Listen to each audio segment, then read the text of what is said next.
All right, Julia, I have to say it was kind of fun to take this test just to see how ridiculous it was here. But even in this test, they don't quite tell you the definition of implicit bias. They don't quite tell you what viewpoints would constitute this, this bias that liberals think should be ostracized from the public sphere.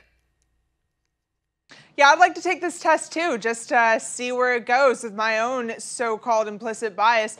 No, look, I mean, who gets to say what is bias and what's not? Everyone has their own original opinions. Everyone has their own unique ideas. Who gets to say, look, because you believe this one thing, that makes that bias? And that's totally unfair for the NAACP president, Derek Johnson, to say that that is the standard by which people are going to be employed. That's not fair, because who actually gets to say what's bias and what's not? I mean, that's totally just backtracking on what the First Amendment even says. It's freedom of speech and freedom of opinion. So first off, that's a really important point I think people need to think about. And secondly, I have a question for Derek Johnson. Has he taken this test? What is his implicit bias? I would like to know, honestly. I would. Well, it's fun to take the test. I mean, it's a fun thing. So here's the thing, too. This test, they don't claim that it's actually scientific, because your test score, whatever your results are after taking this, they have no proof, evidence, any data whatsoever that result correlates with how you treat other people. So really, it doesn't matter what test score you get,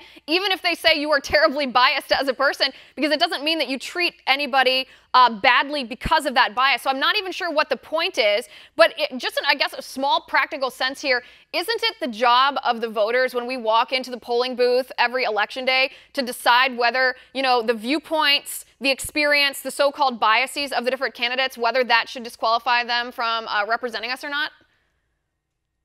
Yeah, no, I think that's a really good point. They should. It's the very original, unique idea of the person who is voting and saying what they want to say. That's the thing that matters, not, you know, what the overarching umbrella, this dystopian idea of what the group think everyone should be thinking. And look, this is coming from the organization that had Rachel Dolezal. I think, if anything, they need to be focusing more on their actual hiring processes than people's groupthink and what they should be putting on people to think in their opinions they should be thinking through some type of implicit bias training. Look, the NAACP here is really just trying to push forward some type of political agenda and to scare off people who might otherwise be interested in working for the NAACP but don't think along the same exact vein that people like Derek Johnson, the president, think in that way.